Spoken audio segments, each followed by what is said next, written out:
We don't normally appeal on Crimewatch for missing persons. People have a right to anonymity. But we will help locate someone if there are grave fears for their safety.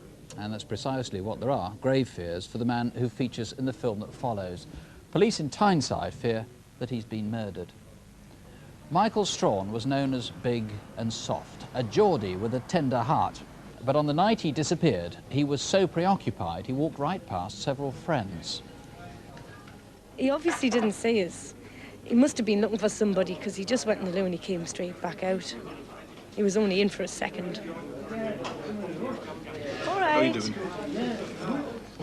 You hang around for a drink? No, I can't stop. I've got to do a bit of business, so I'll catch you later, Fine. OK? I'll see you later. See ya. Whoever he was doing business with that night almost certainly knows why and how he disappeared. Michael was born in Newcastle and lived at Westerhope. He'd never been away from Tyneside and at 38 still lived with his parents. He'd been a forklift driver, but in 1990 was made redundant. Since then, he got whatever work he could, as doorman, bouncer, or mending cars or motorbikes. Oh, Coley, all right? Oh, Vic, how you doing?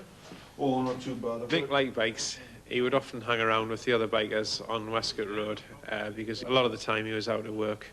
He would often pop into the shop just for a chat. He would usually be on his own because most of his mates were working. With little to occupy his time, Michael was a regular in several pubs in the city centre, especially the Farmer's Rest or Percy Arms, and made friends easily. I first met Michael a few years ago and recently got in contact with him again, and occasionally we'd go out to pubs in the Haymarket for a drink together. I've spent all day in the shop. Michael had a heart of gold and he would do anything for anybody. And sometimes he used to tell told stories, but I think it was just to gain affection because he just wanted people to like him, basically. Anyway, I must go. I'll go and phone me dad, make sure he's OK. So I'll see you later, OK? Michael loved his home life and was devoted to his mum and dad. His mother's death, a few months before he disappeared, had badly shaken him. He was bookish and used to read and write a lot. This is part of a poem inspired by his father's bereavement. I've lived my life on the wild side. Then I saw a 75-year-old man trying to say goodbye to a woman he's loved. It made me feel so small, and I cried. But for once in my miserable life, not for me, but for him. Oh, Mick was a real good ballad. He was soft, he'd do anything for me.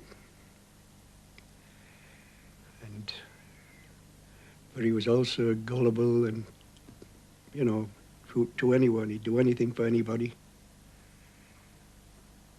But he was really and truly soft-hearted. Big but gentle. But not everyone was soft on Michael. His size sometimes attracted trouble, and he may have acquired enemies through drugs.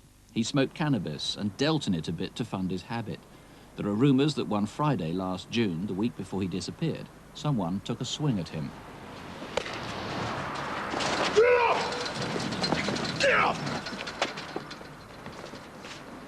It said a white Ford Transit was involved.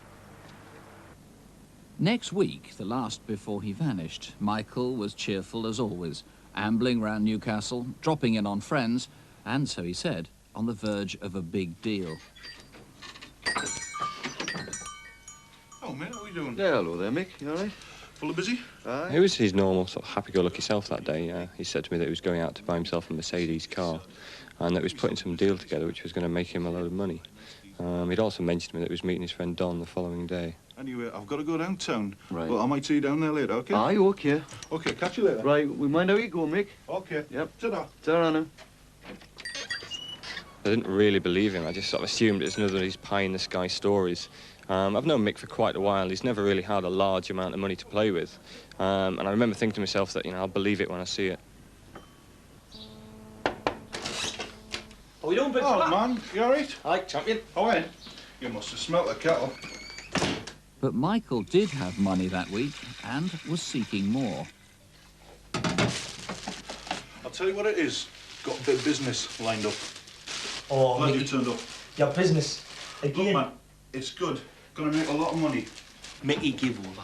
Look, it's sweet. I tell you, gonna make a lot of money out of it. Thought of you. Look, Mickey, All the best to you, but I just don't want any part of that. The day Mick disappeared was Friday the 19th of June, the day the Hoppings opened, the largest travelling fair in Europe. By now, Mickey had raised several £1,000s. Look at that. It's going to make me a lot of money. Are you all right? Oh, no, I feel awful. What's the matter? I was feeling ill that day and a bit sorry for myself, and when he showed me the money, I didn't even bother to question where it had come from. I'll leave you. Gotta go.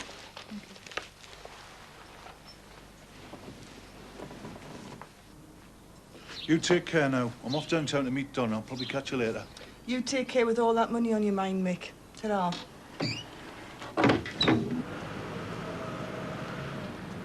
At 8:30 that evening, Michael was seen outside the Percy Arms in Percy Street.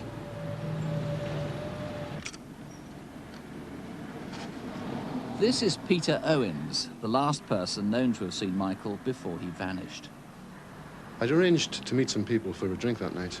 I know Mick because Mick books bands for a party at Don's farm, and I play bass guitar in one of the bands, and we'd played at one or two of his parties. Oh, Mick, how's things? Oh, mate, you all right? Yeah. Have you got anything sorted out for the party? Yeah, I'm off. Just waiting for a couple of lads to pick us up. I'm off to Durham. Going to pick up the marquee. Oh, Peter recalls Mickey was relaxed as usual. The time then was 20 to 9. I think it was the very next morning it just hit me. I knew something was wrong because he wasn't, the simple reason he hadn't gotten home to me. He would have moved heaven and earth to get back to me. Michael's car was found 100 yards from the Percy Arms. That was 6 months ago. He vanished on Friday the 19th of June. Inside was Mickey's precious cap.